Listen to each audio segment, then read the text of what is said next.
ఏ శుభకార్యానికైనా శుభారంభం. Pre release event కూడా సుధీర్ని పిలిచింది కూడా అందుకేనా? దేనికి? అదే ఒక ప్రమోషన్ లో యాక్టివిటీ. నేను జెన్యున్ గా నేను ఇప్పటివరకు అడగలేదు సుధీర్కి నువ్వు అసలు ప్రీ రిలీజ్ ఈవెంట్కి రష్మి మెసేజ్ చేసిందో లేదో తెలియదు, కానీ నేను మామూలుగా ఇప్పుడు బీట్ ప్రదీప్ కానీ or beat tasty Teja Nikhil నువ్వైనా ఇప్పుడు నువ్వు ఉన్నావు, ప్రమోషన్ స్టార్ట్ అయిన వెంటనే ఏం చేసా, డార్లింగ్ నాకు సపోర్ట్ కావాలి ఏం చేద్దాం అని చెప్పి డైరెక్ట్గా మెసేజ్. మీరు అందరు ఫ్రెండ్స్ వచ్చారు, ఈ సినిమా ఈ ఫ్రెండ్తో స్టార్ట్ అయింది, తిని వచ్చిన దానివల్ల నేను ప్రొడక్షన్ స్టార్ట్ చేశాను. ఆ తర్వాత విజయ్ భావ్ ఆర్ట్స్ వచ్చారు. ఈ సినిమా రిలీజ్కి వచ్చినప్పుడు కూడా ప్రమోషన్స్ నేను ఫ్రెండ్తో స్టార్ట్ చేశా. రోషన్కి ఫస్ట్ మెసేజ్ పెట్టా, బాబు నాకు ఇది కావాలి సపోర్ట్ అంటే వచ్చాడు. అలానే ప్రదీప్ వచ్చాడు. ప్రదీప్ పొద్దున్న 4 వరకు షూటింగ్ కట్ చేస్తే 7 o'clock వచ్చి నాకు ఇంటర్వ్యూ చేయాలంటే ఎన్నో సంవత్సరాలు అయింది ప్రదీప్ సినిమాలు ఇంటర్వ్యూలు చేసి. సో ప్రదీప్ చేస్తే నాకు తెలిసి ఎలాంటి ఒక హెల్ప్ అవుతుంది సినిమాకని.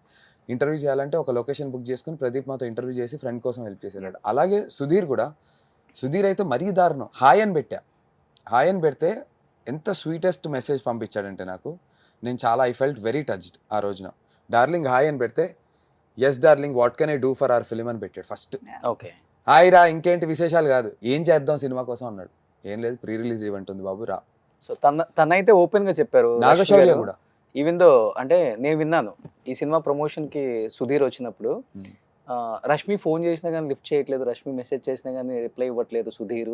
అవునా? సో ఇద్దరి మధ్య గ్యాప్ ఎక్కువ పెరిగింది షోలో నుంచి బయటకు వచ్చిన తర్వాత అని అంటే ఇప్పుడు తను చూసాడు కదా, పెరిగి ఉంటుంది ఆఫ్ స్క్రీన్ గ్యాప్ పెరిగింది, పర్సనల్ లైఫ్ లో కూడా గ్యాప్ బాగా పెరిగింది అన్నారు. నిజమా? అసలు అలాంటిది ఏమీ లేదు. అండ్ నేను అసలు సుధీర్ని ఇన్వైట్ చేయాల్సిన అవసరం లేదు, తను రావాల్సిందే. So there is no such thing as అదే నేను ఎందుకు మెసేజ్ పెట్టాలి, he has to come and he will come అంతే. ఫ్రెండ్స్ కోసం ఆ మాత్రం సపోర్ట్ చేయకపోతే there is no such. So పిలవలేదు మీరు అయితే? నేను పిలవలేదు. I knew that he will come and he has to come. He knew, I mean obviously we talk. So ఉంది, హీ న్యూ ద డేట్. కానీ అంటే నాకు సుధీర్కి ఉన్న క్లోజ్నెస్ ప్రాబ్లీ నందుకి సుధీర్కి లేదు కాబట్టి యాజ్ అన్ యాక్టర్ హీ ఫార్మాలిటీగా మెసేజ్ పెట్టారు. But I don't have to do all those formalities with him. చాలా మంత్స్ తర్వాత కలిసారు కదా ఎవరు? సుధీర్ అండ్ మీరు ఆన్ స్క్రీన్. అక్కడ on screen, ya. Off screen కలుస్తున్నారా? Obviously we are all, you know, we are all in the same space, yeah.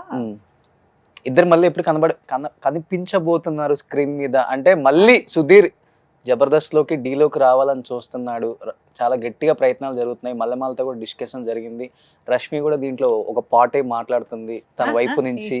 ఏంటి ఏంటి ఏంటి ఏం మాట్లాడుతున్నాను? తను తీసుకొస్తే బాగుంటుంది. అది నా తాతగారి ప్రొడక్షన్ హౌసా ఏంటి, నేను తీసుకొని రావడానికి పంపించడానికి ఏంటది? అది దట్ ఈస్ ఆల్, అవంతా ప్రొఫెషనల్. అలాంటిదే కదా తాతగారి ప్రొడక్షన్ లాంటిది అది ఇప్పుడు? లేదు లేదు లేదు లేదు. Jam sir is still very young and dynamic and very stunning అన్నమాట. అండ్ ఆయన personality, he has an amazing personality, always different aura all together. So I am nobody to bring anybody or send somebody, అలాంటివి ఏముండదు. That is absolutely a professional decision between the artist and the management. And అలాంటి విషయాలు నేను comment చేయడం correct కూడా కాదు, నేను చేయను కూడా. ఇందుకు వస్తున్నారా, షోకి వస్తున్నారా? అది నాకు నిజంగా తెలియదు. That is something very Sudheer can talk about. అడగలేదా? ఎవరు? మీరు అడగలేదా? నేను అడుగుంటాను, నాకు కొన్ని విషయాలు తెలిసి ఉంటాయి, కానీ I'm not in the position or place to talk about his decisions or the management's decision. అంటే బిఫోర్ ఒక టాక్ ఉంది సుధీర్ రష్మి కలిస్తేనే రేటింగ్ వస్తుంది షోకి అనేది.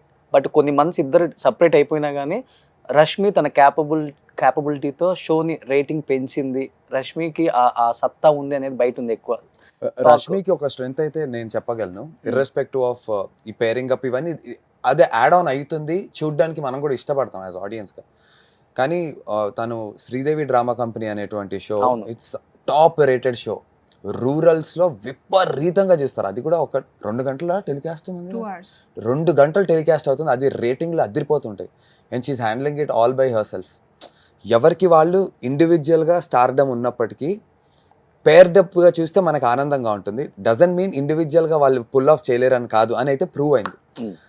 నాకు కూడా ఒక ఫ్రెండ్గా తను ఒక అంత పెద్ద షోని, 2 గంటల తెలుగు షోని తను హ్యాండిల్ చేసి ఒక టాప్ రేటింగ్ వచ్చేలాగా తను ఉంటుంది, నిలబడుతుందంటే మనకు కూడా ఒక ప్రౌడ్ ఫీలింగ్ వేస్తుంటుంది చూస్తున్నప్పుడు. It was only because of the audience. నేను ఏ చేసినా నాకు వాళ్ళ ఇంటి అమ్మాయి లాగా చూసుకుని నన్ను యాక్సెప్ట్ చేశారు కాబట్టి అది జరిగింది. It was only because of them. నేను ఎలాంటి చిలిపి పనులు చేసినా అప్పుడప్పుడు ఏదో మాట్లాడేస్తాను, but they take it in a very positive way. మీ చిలిపి పనులు రేటింగ్ ప్లస్ అయ్యాయి అంతే. అది I'll tell you what, again ఇప్పుడు కూడా ప్లస్ అవుతాయి. ఇప్పుడు కూడా ప్లస్ అవుతాయి. కాదు, ఐ టెల్ యూ వాట్, మనం షో చేసేటప్పుడు చాలా విషయాలు మాట్లాడేస్తాం ఫ్లోలో. It is also my productions house responsibility. వాళ్ళు నాకు మంచిగా ప్యాకేజ్ చేసి, నీట్గా ప్యాకేజ్ చేసి నన్ను చూపిస్తున్నారు కాబట్టి అది వర్కౌట్ అవుతుంది. So the complete credit goes to the production house Mallemala. నన్ను చూపించే విధానం కూడా కరెక్ట్గా ఉండాలి. ఇప్పుడు ఫ్లోలో కొన్నిసార్లు నోరు జారి ఏదో చెప్పేస్తాం, అన్నీ చూపించేస్తే అది వేరే రకంగా వెళ్తుంది. So they have also showed a lot of responsibility when it comes to presenting me. So I have to give them 100% credit for that. ఆ ప్యాకేజింగ్, ఆ ప్రెజెంటేషన్ అనేది నేను వాళ్ళ మీద పెట్టేది నమ్మకం. వాళ్ళు ఇప్పటి వరకు they been very very good about it. Okay.